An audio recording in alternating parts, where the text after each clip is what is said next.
Tu dois l'aider à se sentir capable d'eux. Donc, il faut lui laisser un peu de place, un périmètre dans lequel il peut être utile. Hey, good morning, Internet! J'espère que tu te portes à merveille. Bon, en tout cas, c'est chaud, là. C'est chaud, ça chauffe sur TikTok comme pas possible. Apparemment, c'est sur TikTok. Et vous pouvez le voir comment le monsieur, il est enthousiaste. Donc, moi, j'ai du mal à avoir ce coup de peps là quand je commence mes vidéos. Et surtout maintenant que je fais des vidéos en live, donc je peux plus avoir cette intro-là. Normalement, mon intro, c'est... Ça, c'est pour me lancer. Donc, depuis que j'ai commencé sur YouTube, dès que je tape 2 fois sur la table, c'est parti. Là, je sais que je peux plus revenir en arrière. Donc, mais bon, apparemment, c'était sur TikTok. C'est le live en question dont il va parler, c'était sur TikTok, si j'ai bien compris. J'aimerais te mettre la vidéo qui fait bouger la toile. En fait, c'est une vidéo que j'ai déjà partagée en story sur Instagram. C'est une vidéo qui est un extrait d'un live coaching. Je sais pas si tu es au courant, mais les mercredis et les dimanches, je fais des live coaching et donc la communauté vient en live et je coach en live, je donne des réponses, on a des témoignages, je décomplexifie les choses, j'aide chacun à trouver l'inspiration et la force pour faire face à sa vie.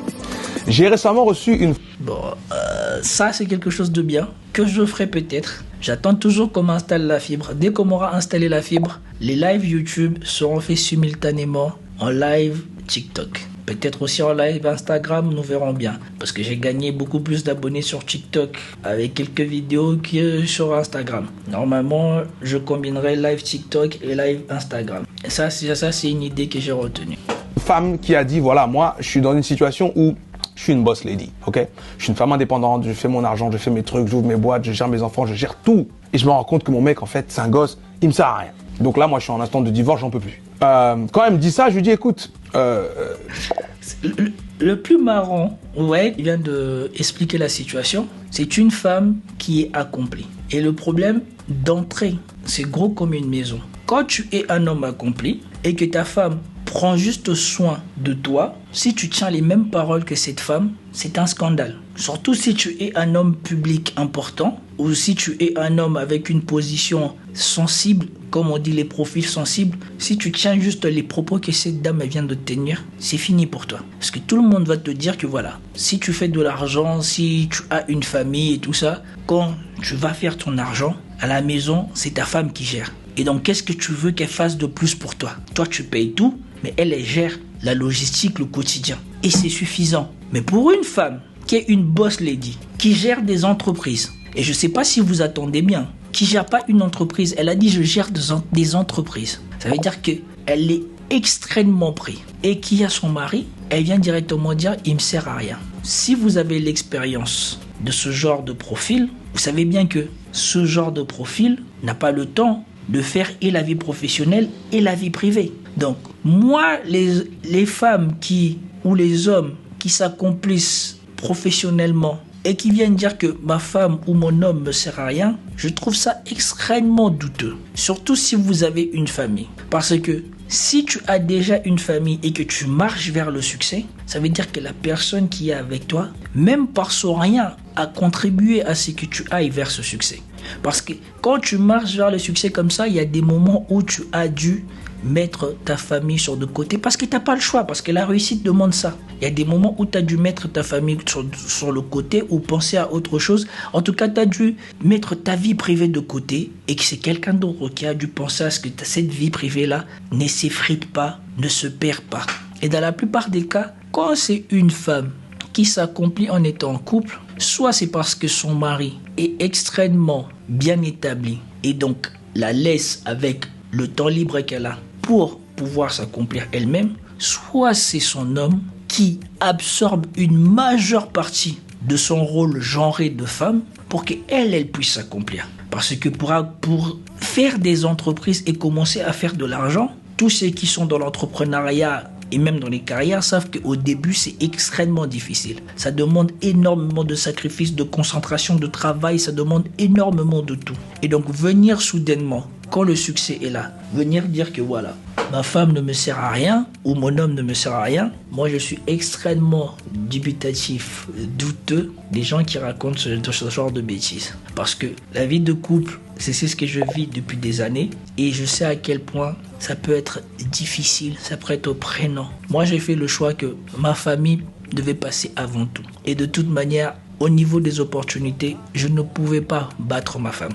Parce que naturellement, grâce au travail de son père, elle a eu et elle aura toujours des meilleures opportunités que moi. Donc, si ces opportunités profitent à elle et à nos enfants, moi ça me va. J'essaye de m'adapter. Ma femme est déjà dans une trajectoire, je ne sais pas si ça sera toujours florissant ou dans le bon sens comme ça l'est maintenant, mais elle est la plus jeune à avoir le poste qu'elle a aujourd'hui et elle est la première femme à avoir le poste qu'elle a aujourd'hui, à l'âge qu'elle a aujourd'hui dans l'institution dans laquelle elle est. Et plusieurs fois dans mes vidéos d'avant, je vous ai déjà parlé à quel point des fois elle me fait pitié ici. Quand c'est le branle-bas de combat au travail et que je la vois rentrer à 23h complètement éclatée et passer directement de la porte, puisqu'on a un couloir, je ne sais pas moi, de à peu près 10 mètres ou je sais pas 12 mètres. Elle traverse le couloir comme ça, elle va directement dormir.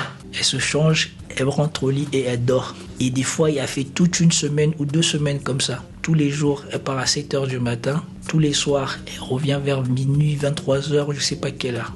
Il y a des périodes comme ça dans l'année où c'est comme ça. Quand ils doivent faire des budgets, débattre des budgets, préparer les budgets, tout ça, c'est comme ça. Elle ne voit pas ses enfants, elle les voit que les matins. Quand ils se réveillent, quand elle arrive, ils sont déjà endormis. Et après, elle ne verra que les week-ends. Vous pensez que si jamais je n'étais pas avec elle, elle pourrait faire cela sereinement ou inversement? Et moi, je vous ai déjà dit, dans la majorité des cas, et ça c'est mon expérience personnelle qui dit ça, dans la majorité des cas, quand ça vient d'une femme, quand elle te raconte son histoire avec son mari, dans 90% des cas, elle occulte ses erreurs, ses fautes à elle-même. Elle ne voit que le problème qu'elle pense reprocher à son mari. C'est pour cela, moi j'ai toujours des doutes sur le narratif d'une femme dans sa vie de couple. En réalité, j'ai 2 choses à te dire. Soit tu as appris la leçon de pourquoi ça s'est passé comme ça et tu es prête à avancer et faire les choses différemment, soit tu n'as pas appris et tu risques de vivre la même chose. Dans les 2 cas, ce que je lui ai dit, c'est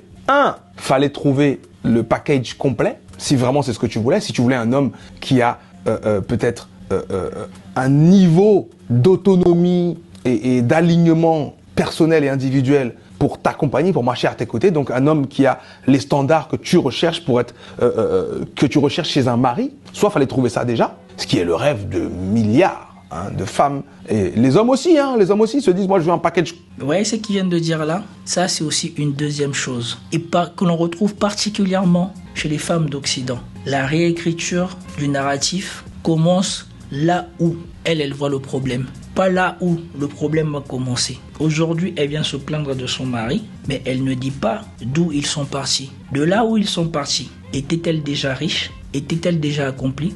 Avait-elle déjà des entreprises? Ne l'a-t-il pas aidé? Tout ça, on ne dit pas. On vient directement nous présenter la situation. Aujourd'hui, je suis une boss lady, mon mec il me sert à rien. Ton mec il te sert à rien. Pourquoi? On ne sait pas. Parce que tu gagnes plus d'argent que lui, parce qu'il n'a jamais gagné d'argent. Tout ça, on ne sait pas. Après, je ne sais pas si dans le cadre de TikTok, elle est rentrée dans les détails ou pas, mais ce sont ces détails-là les plus importants. Parce que sans ces détails-là, tu ne peux pas doser la vérité. Et comme je vous ai déjà dit, la plupart du temps avec les femmes, l'histoire n'est jamais aussi simple qu'elle semble le dire. Si vous regardez les films de Tyler Perry, vous savez, il y a des films de Tyler Perry où il y avait des couples noirs. Et dans l'un des couples, il y a Janet Jackson avec son mari.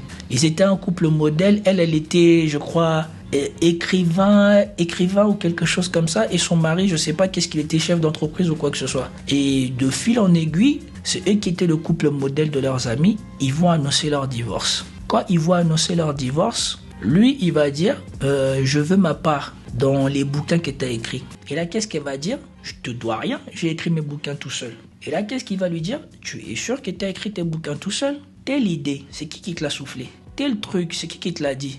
Il va rappeler toutes les contributions qu'il a apportées à toutes ces œuvres qui ont fait d'elle une star. Mais parce que lui, il faisait ça pour sa femme sans idée préconçue, sans vouloir tirer profit, il a toujours laissé sa femme briller. Mais le jour où cette femme décide que, voilà, parce que maintenant, je ne sais pas, elle est devenue trop importante, elle veut le quitter, il lui a juste rappelé que cette fortune, cette personne que tu es devenue, j'ai contribué à la construire. Et là, chose que beaucoup de femmes oublient, mais ceux qu'elles se battent tous les jours, que les hommes leur reconnaissent, quand c'est un homme qui a été avec sa femme toute sa vie et qui s'est accompli avec sa femme, personne ne vient contester que cet homme-là doit compenser la vie de cette femme. Que s'il s'est accompli, c'est parce qu'il y avait cette femme. C'est comme si aujourd'hui LeBron James, il devait divorcer avec Savannah. Je pense que si Savannah prend 50%, 30% de ce que LeBron James a fait, ça ne choquera personne. Parce qu'on dira que voilà, il a été numéro 1 pendant des années. On a vu qu'elle a toujours pris soin de lui. Même si ça ne se mesure pas, les gens vont trouver normal. Mais dans le cas inverse, la contribution immatérielle que les hommes apportent à la vie de ces femmes qui deviennent des boss ladies en plus, déjà, si ta femme commence à dire qu'elle est une boss lady, sans que tu es déjà foutu. Et comme par hasard, des expressions comme ça, on les retrouve chez qui? La plupart des temps, chez les femmes modernes, les femmes indépendantes, les femmes d'Occident. Et dans ce film-là, Janet Jackson, elle a voulu batailler avec son homme pour lui reconnaître le travail qu'il avait apporté à l'accomplissement de sa carrière et de sa carrière d'auteur. Malheureusement, dans ce même film, cet homme, à cause des problèmes que sa femme lui a apportés avec le divorce et tout ça, parce que lui ne s'attendait pas à se retrouver divorcé à son âge, il a toujours tout bien fait pour être avec sa femme. Et donc quand elle lui dit qu'elle veut le quitter, ça va troubler toute sa vie jusqu'au point où il va avoir un accident, il va mourir. Et comme par hasard, là maintenant quand il va mourir, elle va regretter d'avoir provoqué toutes ces turbulences dans sa famille. Mais il est déjà trop tard, le mec il est parti. Tout ça pourquoi? Parce que tu as commencé à gagner trop d'argent, ou tu as commencé à devenir quelqu'un, tu as commencé à changer de niveau social. Tu veux mépriser celui qui a contribué fortement à rendre cela possible pour toi. Et en Occident, on le fait tranquillement, même sans se poser des questions. Surtout chez les femmes. Même dans la vidéo que j'ai fait là, du dernier live, il y a une femme qui vient là, qui me dit quoi? Oui, mais les hommes noirs accomplis, vous nous méprisez quand vous êtes accomplis. En quoi? Je ne sais pas. Toujours les femmes viennent dire des grosses phrases avec des gros mots dedans. Change-le, développe-le, explique-le. On ne sait pas. Un homme accompli aura toujours de l'ego parce qu'il faut de l'ego pour s'accomplir. Si tu n'as pas d'ego pour t'accomplir, si tu n'as pas la fierté de toujours vouloir te relever, de toujours vouloir te prouver que tu peux le faire, que tu vas réussir, tu ne réussiras pas, tu ne deviendras pas un homme accompli. Donc, in fine, venir maintenant dire à quelqu'un qui a fait ça de ne plus avoir d'ego, ce n'est plus possible. Mais retenez bien ça, toutes ces petites choses-là que je dis, la contribution de l'homme dans l'accomplissement des carrières, des boss, ladies et tout ça là, ce n'est jamais dit. Moi, si une femme est déjà accomplie, choisit un homme, là, on ne peut pas dire que l'homme va venir ou l'homme a apporté quelque chose dans sa vie. Mais si tu t'es construit au fur et à mesure, tu as construit ton projet avec ton copain, ton ami, ton fiancé, ton mari, ne dévalorise pas tous les bienfaits que ta femme ou ton copain ou ton homme a apporté à ta vie. Chose que je vois trop souvent en Occident. Et de deux côtés, aussi bien du côté de l'homme que de la femme. Même si c'est un peu moins du côté de l'homme, puisque dans la majorité des cas, ce sont les femmes qui partent, mais sachons prendre cela en compte. Complet et tout. Donc soit c'est ça, soit on est à la recherche du package complet. Je veux quelqu'un qui soit comme ça, comme ça, comme ça, comme ça, comme ça, comme ça. J'ai trouvé, tant mieux. Ou soit on comprend que être en couple, ce n'est que... Là, Soudei, il oublie des réalités que nous connaissons déjà sur cette chaîne. Nous savons que pour un homme, pour s'accomplir, ça va lui prendre au moins 10 ans. Pour t'accomplir vraiment et commencer à profiter du fruit de ton travail, t'en as pour 5-10 ans. C'est pour cela que la plupart des hommes commencent à récolter le fruit de tout leur travail dans leur trentaine. Parce que dans ta vingtaine, la majorité d'entre eux sont dans l'école. Après, tu sors de l'école. Après, tu t'essayes au travail, au entrepreneuriat, tout ce genre de choses. Quand tu trouves ta voie, il faut encore que tu te développes dans ta voie, tu prennes de l'expérience et que tu commences à cumuler des années pour commencer à te sentir bien. Ça prend des années. Idem pour les femmes. Mais sauf qu'on sait aussi que pour les femmes, 30 ans, ta beauté, ta fertilité sont en pente descendante. Donc, à 30 ans, quand tu commences à te sentir boss lady et à croire que tu vas mériter un super homme, tout le package, toi, tu n'es plus le package que ce type d'homme cherche. C'est cette réalité-là que la majorité de ces femmes modernes aussi oublient, qu'on leur a vendu. Et comme on a trop souvent vendu ce genre de discours aux femmes d'Occident, les plus qui morflent le plus à rechercher une réussite et à croire qu'une fois qu'elles ont la réussite, elles vont pouvoir reproduire ce que les hommes font, puisque l'homme est obligé de construire sa réussite pour pouvoir, s'il n'avait pas trouvé cette super femme, ce super package avant, pour pouvoir l'obtenir plus facilement. Tandis que la femme, si tu poursuis cette voie-là, ne t'attends pas au bout du tunnel à retrouver un super package. Parce que les super packages, ils volent aussi des super packages féminins. Sauf que le super package féminin rarement correspond à la femme accomplie qui a des entreprises. C'est la femme jolie, féminine, fertile, coopérative qu'on cherche. Et donc si en t'accomplissant, en allant vers ta trentaine ou ta 35, tes 30 ans ou tes 40 ans, tu penses pouvoir switcher en ce moment-là et trouver un homme qui va sincèrement t'aimer pour tes qualités de femme plutôt que pour ton argent, c'est compliqué. Et bien souvent, nous voyons les résultats. Ces femmes-là quittent leurs hommes, mais derrière, n'arrivent plus à recréer l'idylle qu'ils avaient avec leur premier homme. Parce qu'elles ont les moyens financiers pour créer un couple qui n'a pas de problème d'argent. Mais sauf que ce couple-là ne dure pas. Parce que la plupart du temps, le mec qui vient là, il vient avec des idées préconçues. Soit il veut profiter de l'argent et quand il va voir que si la femme, elle est trop dure pour l'argent, il va partir. Soit il vient pour le statut et quand il va voir que au niveau du statut, ça ne lui rapporte pas grand-chose à lui, là aussi, il va partir. Ou soit il vient pour essayer de trouver un endroit pour pouvoir lui avoir le temps de se construire tranquillement puisque tu as tout le confort matériel pour que lui, il n'ait pas grand-chose à apporter. Et donc, une fois lui, il va construire son confort matériel à lui, il va vouloir partir pour quelqu'un de plus jeune. Et donc là, Soudei oublie de dire à ces femmes-là, parce que si tu sais qu'une femme est arrivée au niveau de Boss Lady, la plupart du temps, elles n'ont pas 25 ans. Ceux qui vont arriver au niveau de Boss Lady, la plupart du temps, elles n'ont pas 25 ans. Ou alors, je me trompe. Que le début d'une histoire et ensuite, il faut faire le couple, construire la compatibilité, investir en soi, investir en l'autre et ainsi de suite. Donc en gros, devenir l'homme que la femme veut avoir et devenir la femme que l'homme veut avoir. Et donc, je dis tout ça. Et donc, en allant dans cette logique de leadership amoureux, dans cette logique de je vais aider l'autre à exprimer ce que j'ai envie qu'il soit et je vais aider l'autre à exprimer ce qu'il a lui-même envie d'exprimer, je lui dis, bon, vu que ton mec n'était pas pourvoyeur, n'avait pas forcément la capacité de te soutenir dans tous les besoins et projets que tu avais, tu dois l'aider à se sentir capable d'eux. Donc, il faut lui laisser un peu de place, un périmètre dans lequel il peut être utile. Et c'est là. Vous avez vu? Cette femme est venue direct. D'après ce qu'on comprend, moi déjà j'ai du mal à bien comprendre. Qu'est-ce qu'elle reproche à son mec? Si elle nous dit que son mec était au chômage, qu'il n'a jamais su apporter quoi que ce soit à la famille, ça veut dire qu'elle a mal choisi dès le début. Et donc là, ça veut dire qu'on a affaire à une vraie femme moderne qui a choisi son mari pour des mauvaises raisons, qui a dû faire ses enfants pour des mauvaises raisons et dont le couple était condamné d'avance. Mais si maintenant, ils ont deux ambitions différentes. Lui, il voulait juste être salarié et vivre sa vie normale. Elle a voulu être entrepreneur. Pourquoi soudainement, quand tu commences à gagner plus, et donc tu veux une meilleure vie, et tu as les moyens d'avoir une meilleure vie, c'est devenu le problème de la personne qui vit avec toi et qui s'accomplit calmement dans sa carrière. C'est ça aussi une autre chose qu'on voit aujourd'hui en Occident. Une autre chose aussi qui est en train de tuer pas mal de couples en Occident.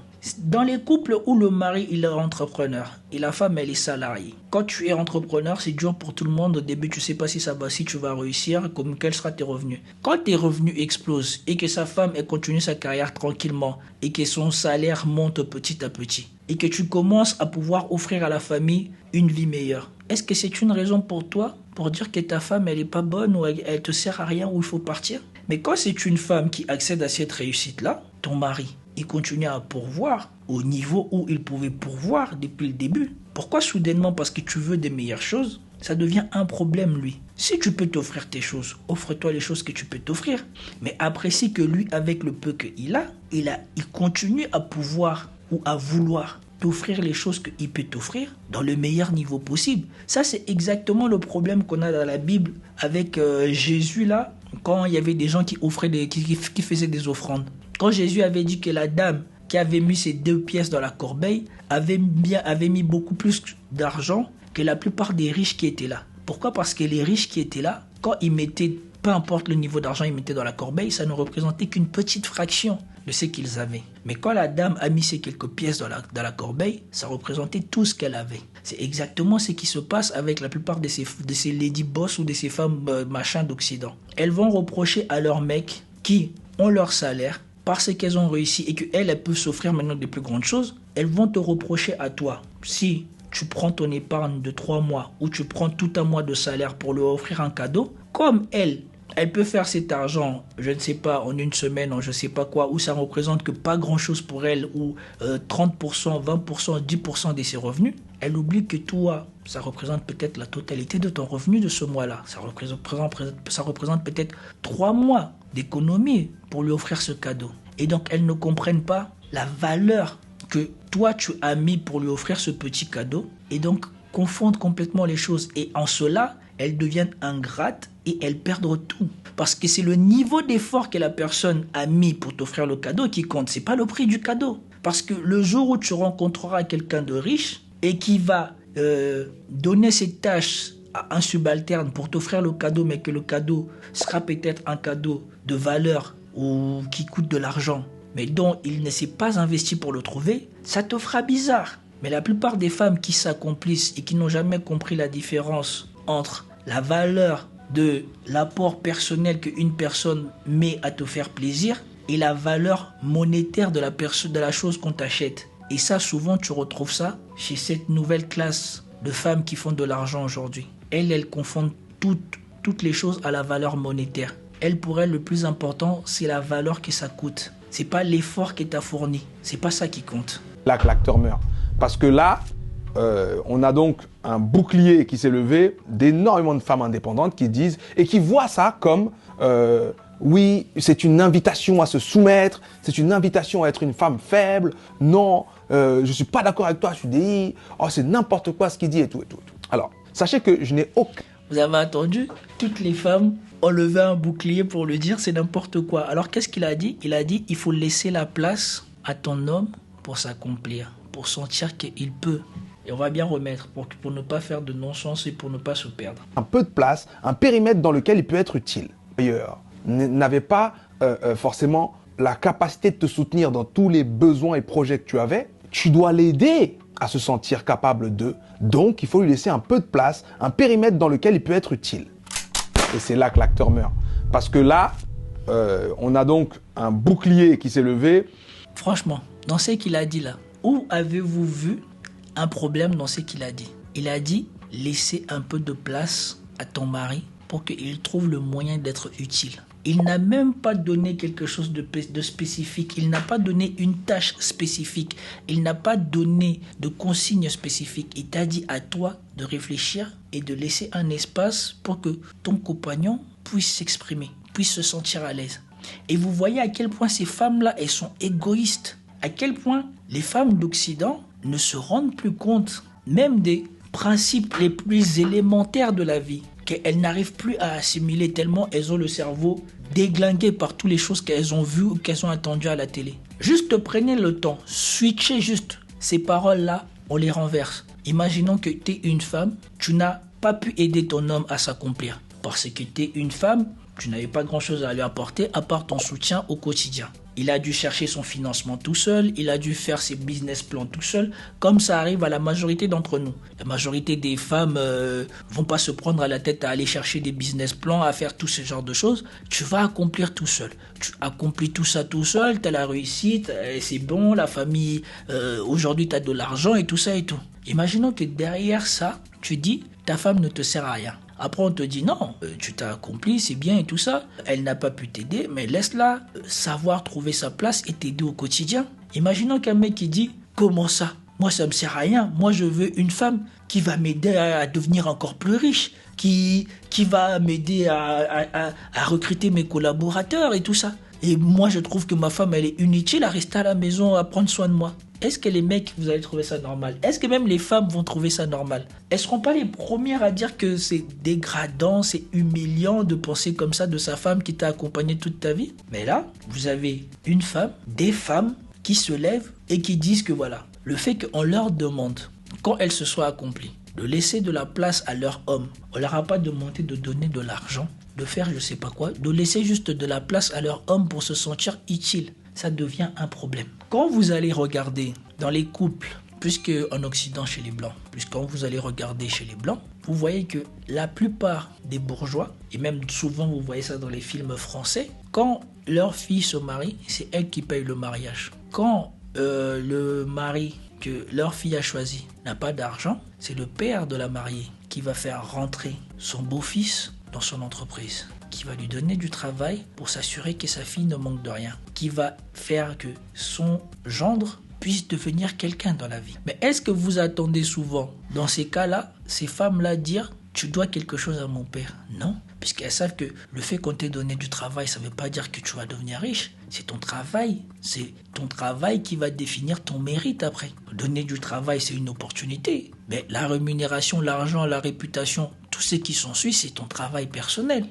Aujourd'hui, toutes ces femmes-là, parce que ce monde-là, elles n'ont pas eu accès au monde de gens qui ont de l'argent ou même au monde d'avant, puisqu'aujourd'hui, avec la libération de l'économie et l'économie Internet, il n'y a plus de fortunes qui sont transmises. Ces femmes-là, la plupart, il y en a d'autres, elles deviennent riches d'elles-mêmes. Ses parents n'ont pas été riches, sa mère n'a pas été riche, son grand-père n'a pas été riche. Donc, elles ne comprennent pas ce mécanisme-là qui consiste à protéger l'argent et à souder plutôt la famille. Elle voit que son accomplissement personnel, et donc si elle s'accomplit de façon personnelle, et même la plupart du temps, elles s'accomplissent dans la majorité des cas parce qu'elles ont des hommes dans leur vie. Parce que si elles n'avaient pas d'hommes dans leur vie, elles seraient en train de pleurer comme la majorité des femmes aujourd'hui maintenant qui ont voulu devenir des boss ladies, qui pleurent aux États-Unis. Aux États-Unis, vous attendez de plus en plus de femmes qui disent qu'elles sont fatiguées. Elles sont fatiguées du narratif de boss lady, de je sais pas quoi, de je sais pas si que c'est dur, que c'est trop dur. C'est plus dur que ce qu'on avait essayé de leur faire croire. Et maintenant, elles croient de moins en moins toutes ces femmes. Vous avez vu comment on a descendu Ciara. On a descendu Ciara à cause de sa nouvelle chanson, à cause de ça, quand elle a voulu chanter la chanson « Ouais, genre, je suis femme indépendante et tout ça », ils lui ont dit « Arrête tes conneries. Toi, t'as un mec, il est millionnaire, qui est à la maison, qui prend soin de tes enfants, qui te donne les moyens d'avoir des gens qui prennent soin de tes enfants, qui prennent soin de ta maison. Toi, t'as juste à venir faire tes chansons et tout ça. Tu n'as pas à faire tout ce que nous avons à faire. Donc, toi, maintenant qui as une belle vie, t'as un homme qui est là, qui pourvoit à tes besoins. Et toi, tu peux faire n'importe quoi. Tu viens nous vendre à nous de faire la femme, je suis tout seul, je vais faire tout seul, je vais faire tout seul. Non, c'est pour ça que c'est bien. Et peut-être que ça a été une chance pour moi d'avoir accédé aux deux mondes en même temps. Puisque comme j'ai grandi en partie dans le 93, j'ai vu des gens avoir de réussite dans le 93, j'ai vu des gens s'accomplir dans le 93, mais heureusement aussi, j'ai eu une partie de mon enfance à Kinshasa. J'ai vu des gens qui avaient des connexions, qui avaient leurs grands-parents et tout ça là, devenir riches, ou des gens qui étaient déjà riches. J'ai vu comment ils se comportaient. Et à la fin de ma vie, grâce à mon couple, j'ai pu avoir accès à d'autres personnes qui sont déjà accomplies sur plusieurs générations ou sur 2 générations, qui ont des connexions partout. Et vous voyez bien que l'approche n'est pas du tout pareille. Et ces femmes qui accèdent à l'argent aujourd'hui, la plupart du temps, se tirent tous des balles dans le pied parce qu'elles perdent la notion de valeur. Pour elles réduisent tout à la valeur économique. Dans ce que Soudey a suggéré, à quel moment il a demandé que tu sois soumis. Et de toute manière, si tu es avec quelqu'un, normalement, tu es déjà censé être sa femme soumise. Bien évidemment, ce mot-là, il est obligé de ressortir dans le cas de l'Occident, puisque les femmes sont devenues tellement peu traditionnelles qu'on est obligé de remettre le sujet sur la table. Chez les femmes qui ont reçu une bonne éducation, on n'a jamais besoin de remettre le sujet de la soumission sur la table,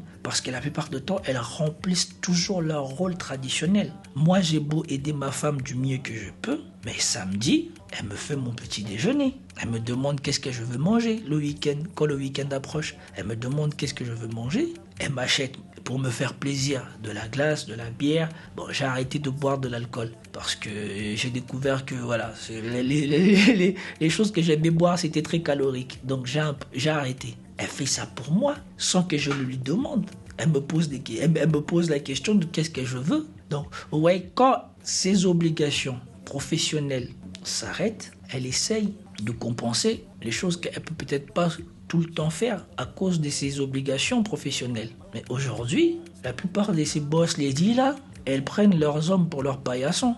Et je peux vous en parler plus facilement parce que, j'ai une femme super éduquée, elle est polyglotte, elle a étudié en France et aux États-Unis. Ses parents sont des grosses têtes. Son père est docteur en physique et il a un doctorat d'une université de Moscou en physique. Sa mère, elle est ingénieure ou en chimie ou en je sais pas quoi. Donc ses parents sont des grosses têtes, sont des intellectuels. Et j'ai fait l'école avec des femmes intelligentes jusqu'à un certain niveau.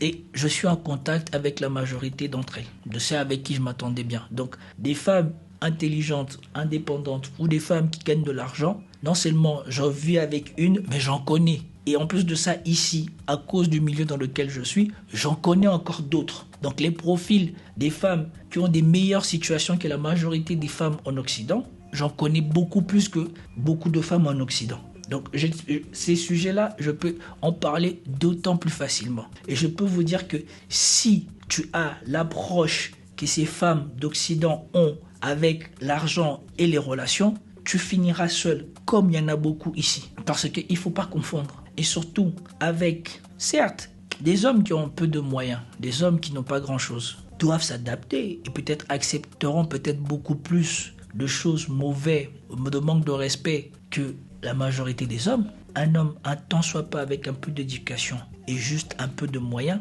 s'il a juste les moyens de manger, de se nourrir et de pouvoir habiter quelque part, au moindre premier signe de manque de respect, tu vas avoir un problème. Il y a une directrice ici, en Afrique centrale, je ne dirais pas dans quel pays, mais il y a une directrice ici. Son mari l'a tabassé au travail parce qu'il avait manqué de respect. Et son mari, il n'est pas directeur. Pour vous dire à quel point il y a des choses qu'en Occident, on oublie. Un homme, ça reste un homme. Une femme, ça reste une femme. Tu as ton statut professionnel, tu gagnes ton argent, oui, tout ça. Si tu as accepté d'être ma femme, ne pense pas que ton statut professionnel ou ton argent te permettent de me manquer de respect ou de me maltraiter ou de faire je ne sais pas ce que tu penses pouvoir faire. Le jour où j'ai entendu cette histoire, ça m'a fait de la peine et ça m'a fait aussi rire. Parce que la majorité des gens disaient qu'elle méritait de s'être fait taper.